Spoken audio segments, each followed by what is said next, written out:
Bon, monsieur le maire, merci pour votre accueil au sein de votre ville. Monsieur le préfet, madame la sous-préfète, madame la députée, madame la conseillère présidente du conseil départemental, monsieur et madame les maires, mesdames et messieurs en grand grade de qualité, mesdames et messieurs les présidents d'associations, parce qu'il y en a quand même, chers compagnons, chers porte-drapeaux, monsieur Jean-Michel Solé, c'est un honneur de participer à ce moment privilégié et vous accompagner pour cette cérémonie solennelle de remise des insignes de chevalier de l'Ordre national du mérite, entouré de vos proches, autorités et amis.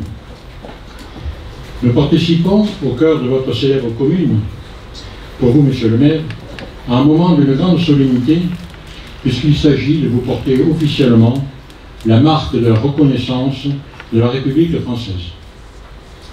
Vous allez entrer, monsieur Solé, dans le cercle fermé des hommes et des femmes les plus méritants de notre pays. Et la remise de cette décoration, l'Ordre national du mérite, nous offre l'occasion de rappeler l'origine et le sens de cet ordre. C'est le général de Gaulle qui créa l'Ordre national du mérite, la bleue, par décret du 3 décembre 1963. Il dira, désormais nous avons deux ordres, l'un rouge, l'autre bleu, aux couleurs de notre drapeau. La Légion d'honneur, la rouge, son aîné, fut créée par le premier consul Napoléon Bonaparte, en 1802. Et suite à une grande réforme des décorations, en 1963, ce sont en effet deux ordres complémentaires, la Légion d'honneur et l'Ordre national du mérite, qui concourent ainsi depuis au prestige, à la promotion de l'esprit de service dans notre pays. En effet, le général de Gaulle, président de la République, a réduit drastiquement les quotas de la Légion d'honneur afin de lui redonner son éclat. Il a supprimé les 3 ordres coloniaux et sur les 13 ordres ministériels, il n'en conserva que 4. L'ordre des femmes académiques, du mérite agricole, du mérite maritime et des arts et lettres. Les ordres nationaux, la Légion d'honneur et l'Ordre national du mérite, reflètent ainsi la nation tout entière, les volontés, les talents et les dévouements qui s'y expriment. Ils accueillent dans leur rang les citoyens issus de toutes les composantes de la société qui participent à la richesse, la solidarité, à la défense de la France avec efficacité, intelligence et dévouement. L'Ordre national du mérite, ordre universel, qui célèbre ses 61 ans, traduit une triple volonté. Fédérer toutes les énergies individuelles, encourager l'émulation des citoyens et incarner la diversité de la société française. Mais il a également pour rôle d'accueillir les générations les plus jeunes en récompensant l'innovation et l'implication dans le rayonnement de la France. Aujourd'hui, environ 177 000 Françaises et Français sont décorés de la bleue, soit moins de 0,25% de la population, répartie en 3 grades, chevalier, officier, commandeur. Il existe 2 distinctions, grand officier et grand croix. La décoration du mérite est une étoile à 6 branches, double, émaillée de bleu, surmontée d'une bélière de feuilles de chêne entrecroisées. Le centre de l'étoile est entouré de feuilles entrecroisées.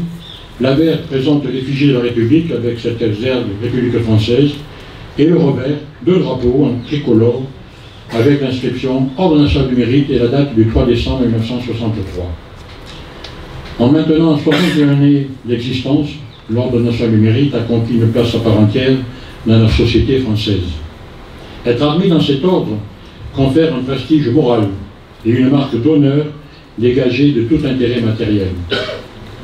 Le président de la République est le grand maître de l'ordre, et la gestion est confiée à la grande chancellerie de la Légion d'honneur. Une société d'entraide aux membres de notre ordre vit le jour en 1972, consacrée en 1977 sous l'appellation Association nationale des membres de l'Ordre national du mérite et reconnue d'utilité publique. Ainsi, chaque département et dans nombre de pays sont créées des sections, 134 en tout, dont la nôtre qui a fêté ses 48 ans cette année. Sa devise, honneur, solidarité, mémoire. Nous comptons dans le département près de 314 membres, dont monsieur le maire qui a adhéré de suite. Et nos actions, outre celles liées aux cérémonies officielles, sont tournées vers la jeunesse et nous récompensons tous les ans par des prix du civisme, de l'éducation citoyenne, de l'engagement citoyen. L'an dernier, remis à une jeune citoyenne volontaire des pompiers de Banyuls, Clarisse, en 2023, Madame la députée était là, et des diplômes d'honneur pour des bénévoles. Pour cela, nous avons signé des conventions de partenariat avec le président de l'association des maires, avec la directrice académique, l'Union départementale des sapeurs-pompiers, l'Office national des combattants, la Croix-Rouge et tout dernièrement avec la Société nationale de sauvetage en mer. Ainsi, nous assurons ensemble la promotion de nos valeurs républicaines, afin de réunir pour demain les meilleures solutions pour mieux vivre ensemble. Monsieur Solé, par votre fonction d'élu d'une grande commune, vous êtes un citoyen soucieux du contact humain, de l'accompagnement social, la sécurité, l'écoute de la population. Votre engagement constant est celui de la recherche au service des hommes.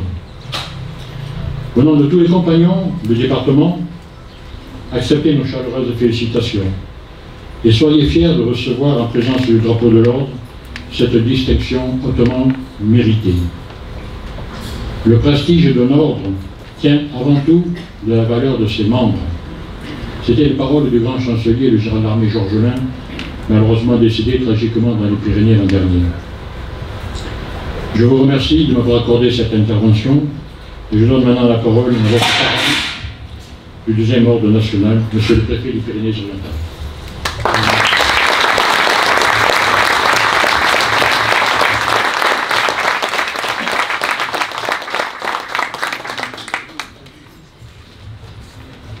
Avant de commencer, mesdames et messieurs, je tiens à vous dire que j'ai passé toute la journée à Font-Romeu et me voilà ce soir à Banyuls. Quel bonheur d'être dans le département des Pyrénées-Orientales. Monsieur le maire, cher Jean-Michel Solé, mesdames et messieurs, c'est avec un plaisir certain que je suis présent aujourd'hui pour vous faire chevalier dans l'Ordre national du mérite. Entouré des forces vives du territoire, de vos proches, de vos amis, de toutes celles et ceux qui veulent aujourd'hui vous manifester leur reconnaissance, ils sont nombreux, leur affection, je crois, et je n'en doute pas leur admiration. Peut-être ne vous l'avouerez-t-il pas.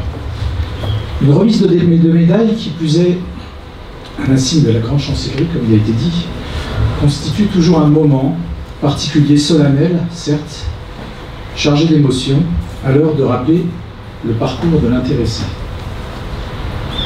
L'Ordre national du mérite, que je m'apprête à vous remettre, incarne la diversité de la société française, ses cultures, ses origines sociales, les secteurs économiques. Il reconnaît l'engagement de toutes les générations.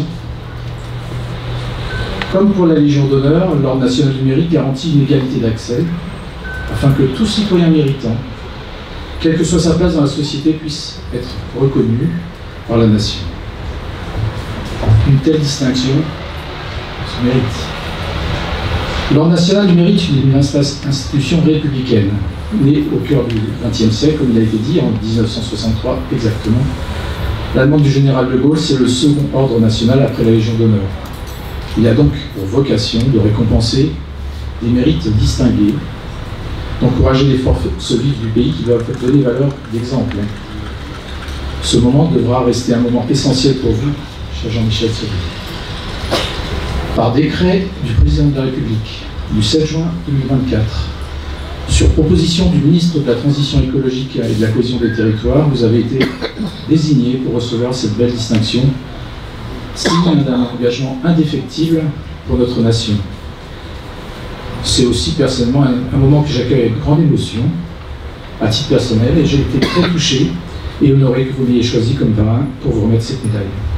Et je vous en remercie personnellement. C'est donc un grand plaisir pour moi de vous distinguer aujourd'hui un élu de la République, premier édile d'une commune que vous servez avec passion, avec amour aussi, je crois. Je sais et je connais votre engagement pour un territoire que vous aimez très profondément et au-delà de la commune de Banyuls. J'ai toujours eu à cœur de mettre en avant la proximité avec les élus de mon territoire et de féliciter leur engagement pour la défense des valeurs de notre République que nous partageons. Ce profond profond attachement à la République, justement, il fait partie de votre histoire personnelle. Votre père, immigré espagnol, est arrivé en France après avoir combattu dans les rangs de l'armée républicaine. C'est dans une famille modeste que vous venez au monde un jour de 1954. À l'âge de 8 ans, votre maman est réduite physiquement à la suite d'une opération. 8 ans plus tard, c'est votre papa qui disparaît. Vous avez donc 19 ans, quand les choses de la vie vous projettent dans l'âge adulte, avec la responsabilité d'une famille sur les épaules. Dans cet héritage, il y a un petit hôtel, un hôtel familial, la Pergola. En dépit des épreuves, vous développez cet établissement avec beaucoup de volonté, je n'en doute absolument pas, et de persévérance. L'hôtel accueille un restaurant, il grandit, devient reconnu, jusqu'à embaucher une quinzaine de personnes. Ce défi vous conduit à la fin des années 80 à prendre la tête d'un second établissement. Et puis, il y a aussi votre activité dans le monde viticole. C'est une aventure que vous débutez en 1983. Avec un associé, vous prenez la tête d'une exploitation en parallèle à vos activités hôtelières. Là, encore, c'est un succès. Le domaine du tambour s'épanouit rapidement. Plus tard, vous développerez votre propre domaine, tout aussi prestigieux. Mais c'est au sein de GICB, le groupement interproducteur Collioure et Banyuls, que vous allez gagner vos lettres de noblesse. Les difficultés financières et commerciales dans lesquelles se trouve la structure ne vous effraient absolument pas. Vous fixez un cap clair, redressé, moderniser l'établissement qui fédère 7 coopératives de la Côte Vermeille. Cet engagement vous permet d'être décoré en 2011 de la médaille du mérite agricole. En 2012, quand vous quittez la présidence du groupement, c'est avec le sentiment du devoir accompli que vous décidez de passer la main et de vous consacrer pleinement à votre commune, Banyuls-sur-Mer. Évidemment, comment ne pas évoquer votre engagement dans la vie politique locale? Ça me semblerait difficile. Vous entrez au conseil municipal de Banyuls en 1984, adjoint au développement économique et touristique, et vous allez prendre en charge des dossiers importants pour vos concitoyens. Parmi ceux-là, il y a le sauvetage du centre hospitalier de Banyuls. Menacé de fermeture, vous soutenez le plan de restructuration qui a permis sa transformation et surtout sa survie. Malgré toute votre implication, vous rendez l'écharpe en 1992 pour cause de désaccord avec la ligne fixée à cette époque. C'est diplomate ? Finalement, ce n'est pas au poste et aux responsabilités que vous êtes attaché. C'est aux valeurs et aux principes qui guident votre engagement. Et le mot engagement reviendra souvent. Vos concitoyens l'ont bien compris. C'est la raison pour laquelle ils vous accordent leur soutien en 2014, date à laquelle vous devenez le maire de la commune sur laquelle vous avez toujours veillé. D'importants travaux d'embellissement sont entrepris. La promenade du front de mer est restructurée. Tout cela se fait dans le cadre d'une consultation de la population sur la mise en œuvre d'un projet global de votre territoire. D'une manière générale, vous êtes aussi engagé à préserver l'activité, les emplois des établissements de santé et médico-sociaux sur la Côte Vermeille, notamment au sein de l'association Bien Vieillir en Côte Vermeille. L'aquarium est également une de vos grandes réalisations, développée en partenariat avec de grandes institutions, évidemment. Il accueille le renommé laboratoire océanographique de Banyuls-sur-Mer. Et j'ai regardé l'ensemble des projets. Très sincèrement, il est difficile de faire la liste de tous les projets que vous avez portés. Le projet culturel autour du sculpteur, évidemment, Aristide Maillol, difficile de ne pas le citer. La réhabilitation du bâtiment en Bartissol. La création d'une RISC. Je sais que certains membres de la RISC sont présents ici aujourd'hui. La reconstruction du port de Plaisance, n'est-ce pas? Et tant d'autres projets que vous avez portés. Je ne les citerai évidemment pas tous. La raison pour laquelle nous sommes réunis aujourd'hui est donc pour saluer l'engagement, j'y reviens, d'un homme, sa persévérance, son refus du fatalisme, afin de faire en sorte que chacun puisse se rendre compte que l'action publique peut être efficace, rapide et juste. Cher Jean-Michel Solé, j'espère que vous ne me tiendrez pas rigueur de ces quelques longueurs, qui sont tout à la fois le signe de l'admiration que je vous porte, que nous vous portons, et de la solennité du moment que nous vivons. Et compte tenu de vos mérites, c'est avec un immense respect et plaisir, encore une fois, cher Jean-Michel, que je vais maintenant procéder à la remise de l'insigne de chevalier de l'Ordre national du mérite.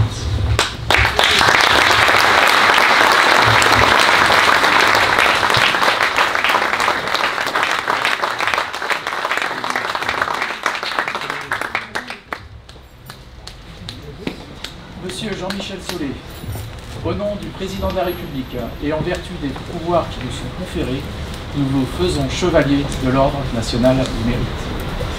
Merci, monsieur.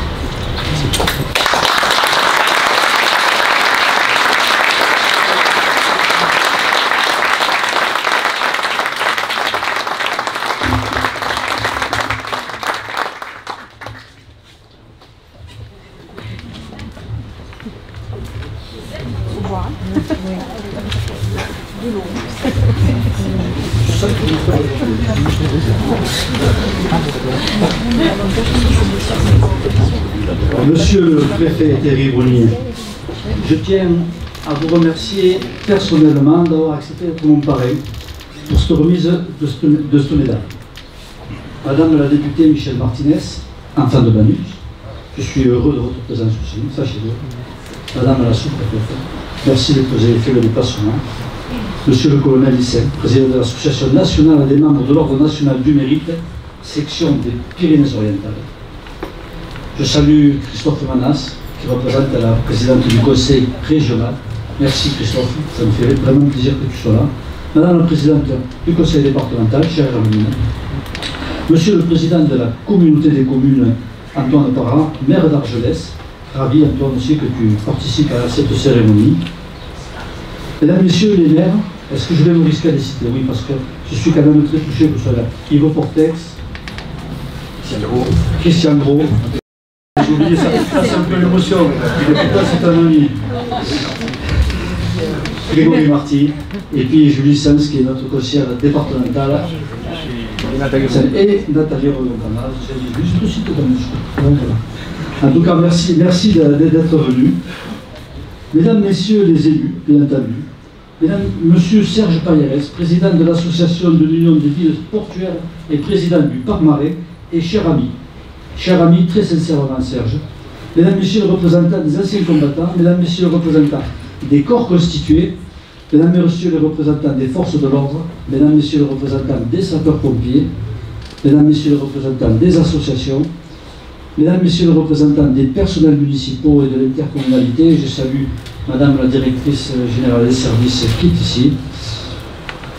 Et puis, je salue ma famille ici présente. Alors, je ne devrais pas dire ici présente parce que mon fils n'est pas là, avec mes deux petits-enfants, parce que le travail les a appelés, donc ils ne sont pas là. J'espère que je leur montrerai le film. Mais je salue particulièrement la présence de ma fille Caroline, qui nous a porté la médaille. Amis Bagnoulais, chers amis, c'est un redoutable et stimulant plaisir que celui d'avoir à m'adresser à vous aujourd'hui, en respectant les règles de ce périlleux exercice. Parler un peu de soi, mais pas seulement. Remercier sans oublier, et vous voyez qu'il y a toujours des failles.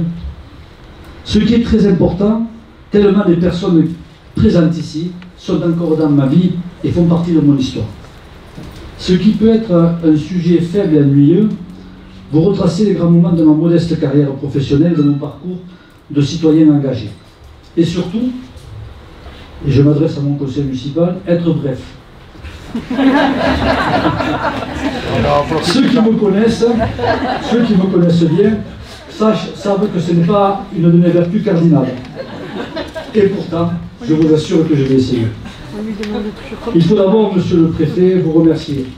Vous qui, au nom du Président de la République, au nom du ministre de la Transition écologique, me remettez le signe de chevalier de l'Ordre national du mérite.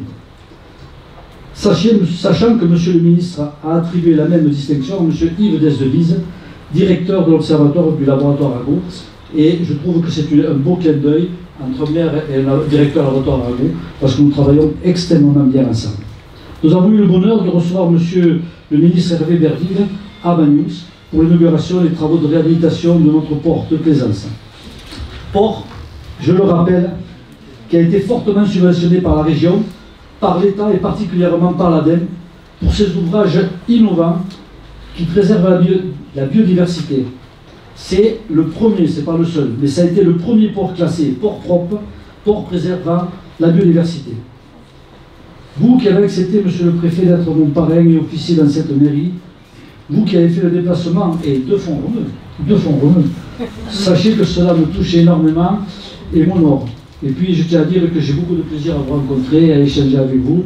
On se voit des fois en dehors de la mairie, je ne dirais pas où, si je peux le dire, à l'USAP par exemple, et on échange, c'est un vrai plaisir. Cette reconnaissance publique, je l'ai reçue par décret du 8 juin 2024, et j'en suis naturellement très heureux, quelque peu fier, vous l'imaginez. Aussi, j'ai voulu partager ce moment, cet honneur, avec vous tous. Vous, mes amis, venus en nombre, ainsi que l'ensemble des différents collaborateurs qui m'ont accompagné tout au long de mes activités. Toutes les personnes qui ont travaillé avec moi, ce sont toutes ces personnes qui ont compté et qui comptent pour moi. C'est bien sûr en qualité de maire que je reçois cette distinction. Et naturellement, j'ai souhaité qu'elle se fasse dans notre mairie, parce que je souhaitais recevoir cette médaille avec vous. Je suis né le 8 novembre 1954 d'un père réfugié politique républicain, combattant durant la guerre civile espagnole, qui a dû fuir son pays, devenu une dictature franquiste, et d'une mère lyonnaise qui exerçait la profession de corsetière, travaillant dans les usines textiles dans la région lyonnaise. Je suis le fruit d'une naissance improbable.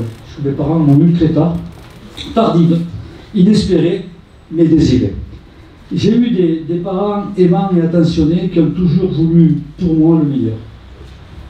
Mon père me disait souvent, ne fais jamais de la politique, j'en ai trop souffert, j'ai dû quitter mon pays.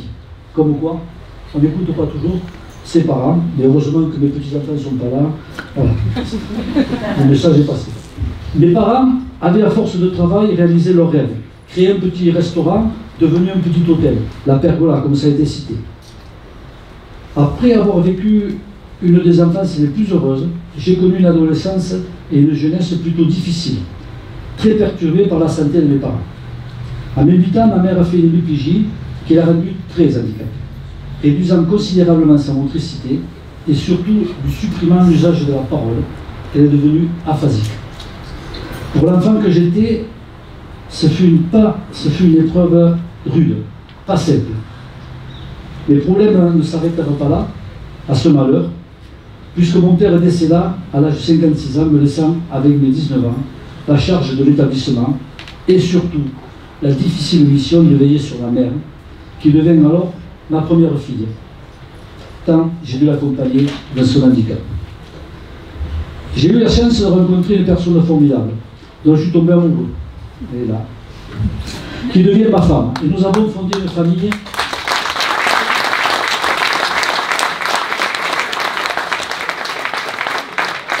avec 2 enfants magnifiques, Caroline qui est ici, et Jean qui doit traverser la rue avec un plateau.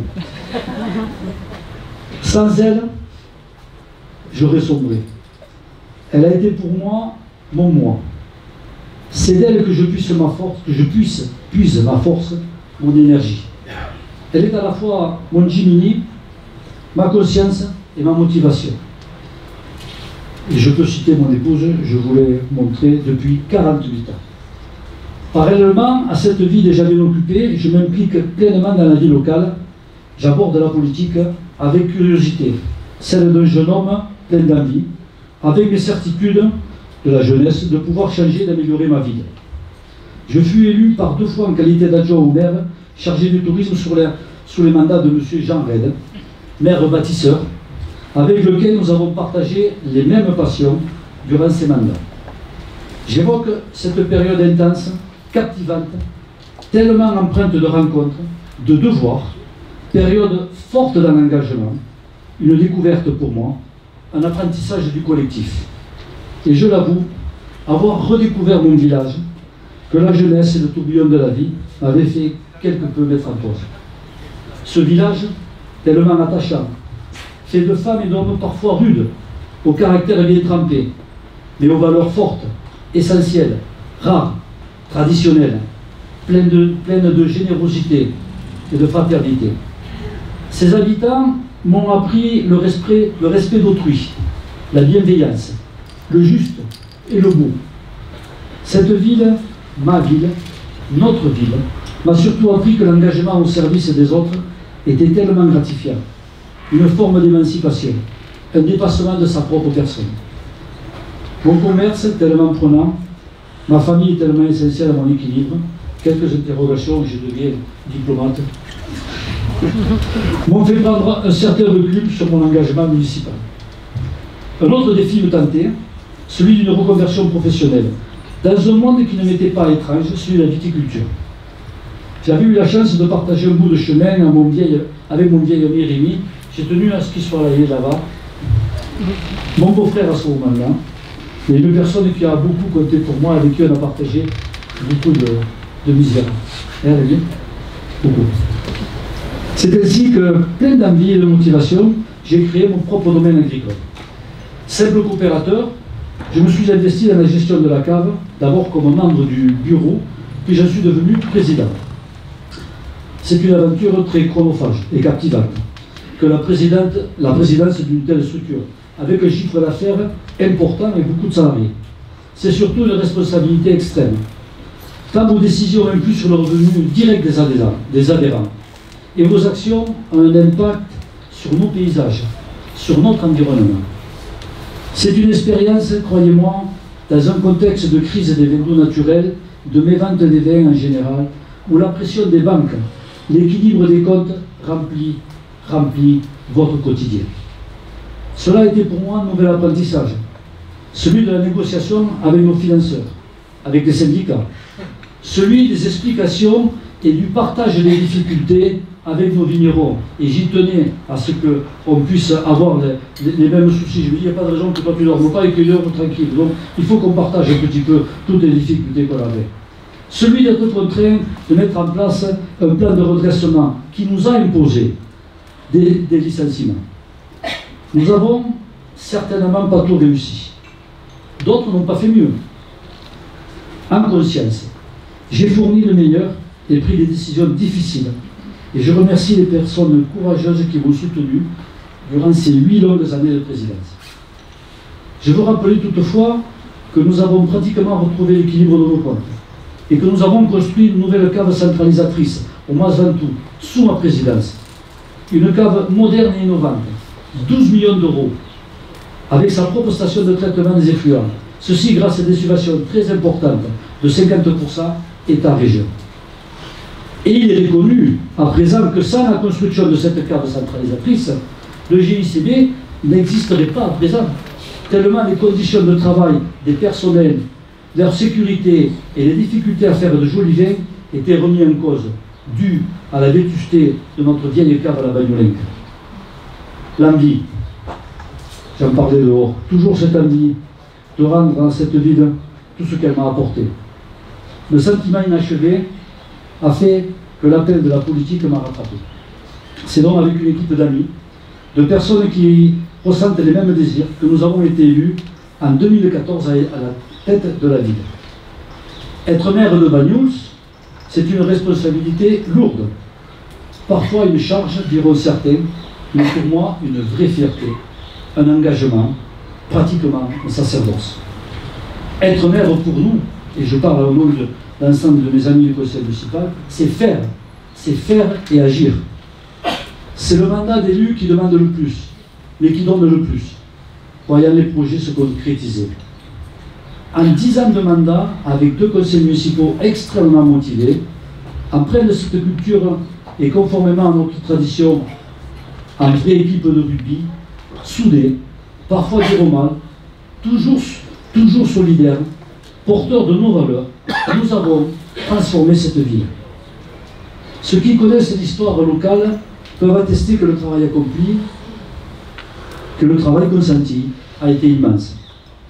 Banyuls a profondément évolué, s'est transformé pour rester et devenir une ville familiale où il faut bon vivre, dans laquelle nous avons marié le développement et l'attractivité, sans jamais renoncer à prendre soin de notre environnement, avec toujours ce précepte: quelle ville voulons-nous transmettre demain aux générations futures?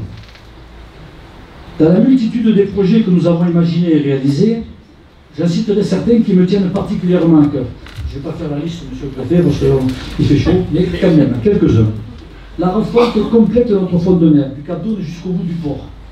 Ceci pour rendre aux habitants, et j'insiste, pour rendre aux habitants, faire un lieu de promenade, de rencontre, d'échange, où toutes les générations peuvent s'y côtoyer, peuvent échanger, une vraie Rambla à la catalane, ouverte sur nos paysages, sur notre Méditerranée.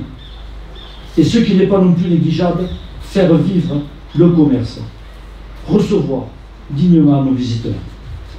Un défi à relever, la relocalisation des 2 maisons de retraite sur le site du centre Aigues-Marin et ce formidable combat pour d'abord convaincre de la nécessité de préserver l'emploi sur Banyuls.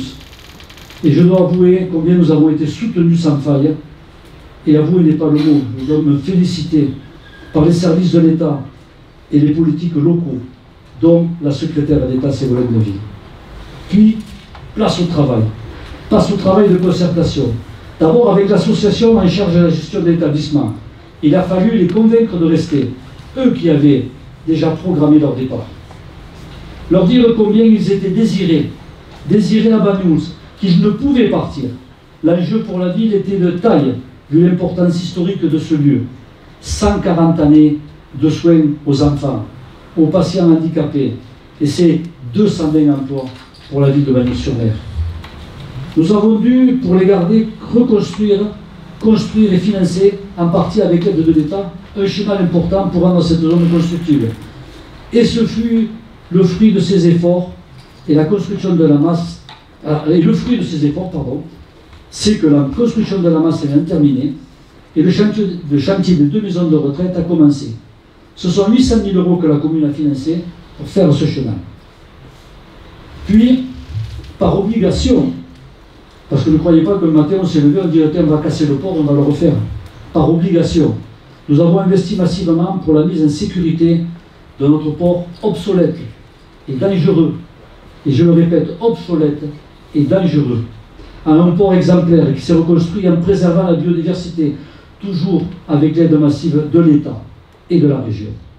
Un port parfaitement intégré, qui ne dénature pas nos paysages, qui préserve la biodiversité, puisque construit autour et sans destruction d'espèces protégées. Un port avec un protocole de suivi qui garantit dans l'avenir nos actions de préservation. Nous avons transformé notre rivière qui servait de parking à 300 voitures en une reconquête de la nature, en une trame verte qui traverse notre ville. Et la nature a repris ses voies. Il y a des canards à Banyuls. C'est pas quand même.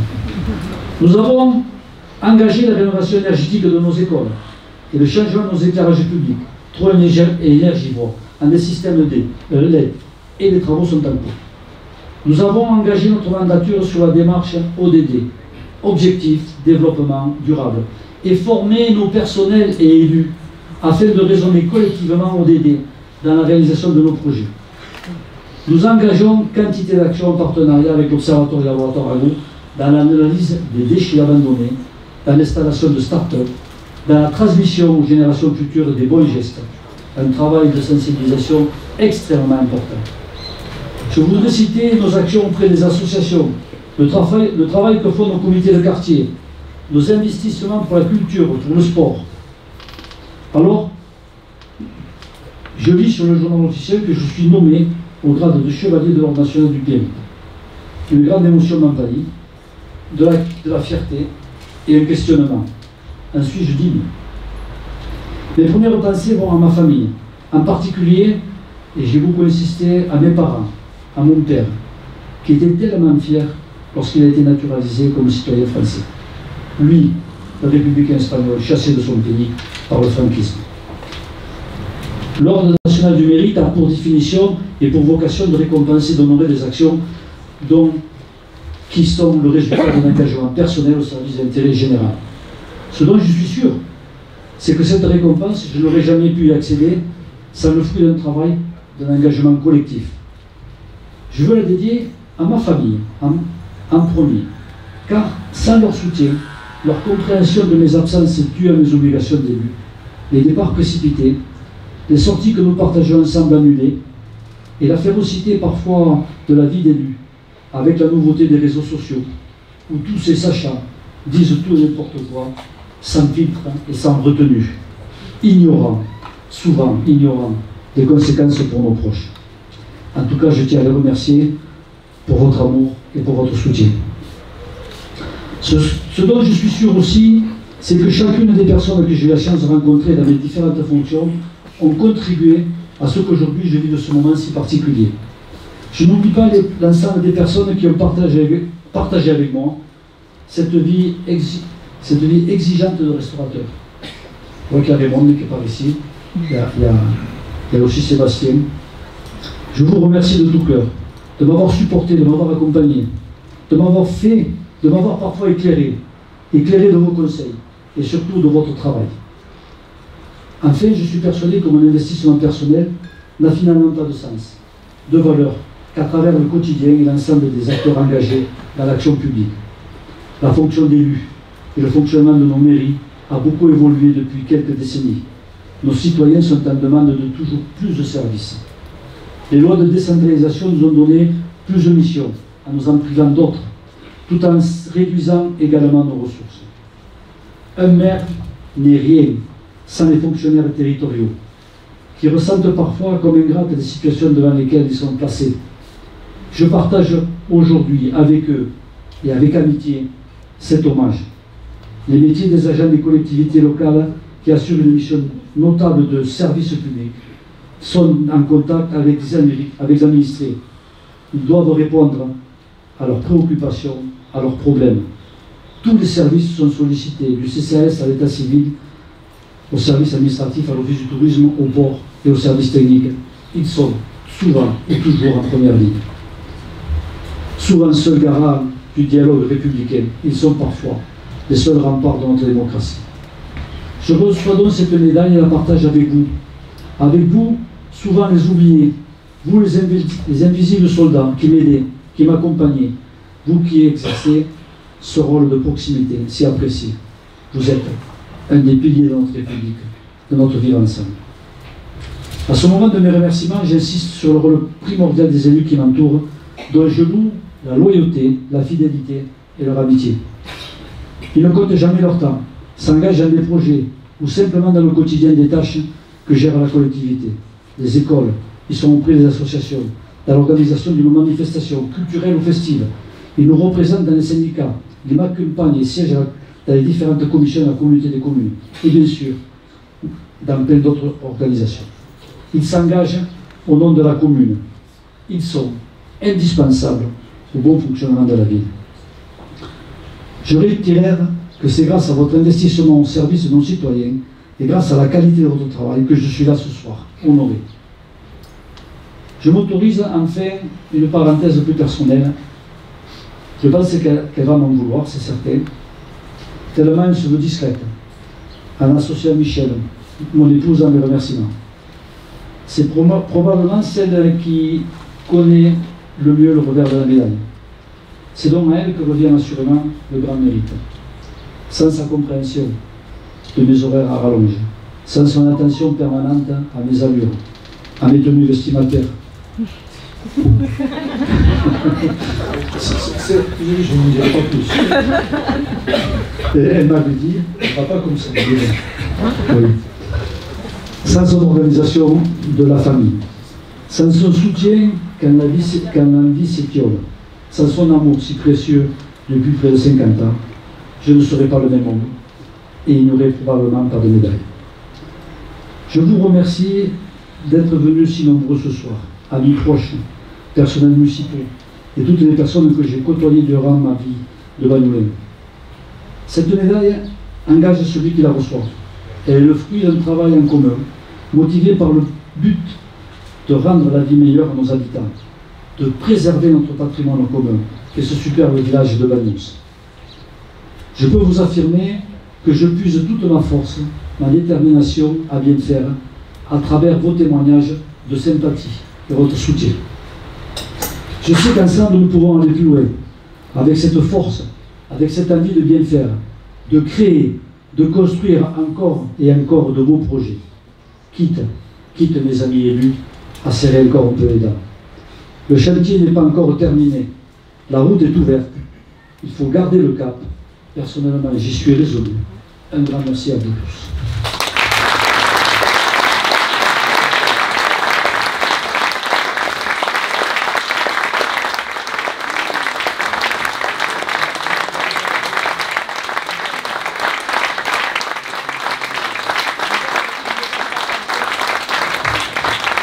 Je mérite que tous ces applaudissements. C'est un moment vraiment chaud au cœur. J'espère ne pas avoir été trop long, mais ça vient déjà. Donc, en tout cas, je sais qu'il fait chaud, qu'on a soif, et le buffet est ouvert derrière nous dans les jardins. Merci encore, et croyez-moi que je suis vraiment touché de votre participation. Merci beaucoup.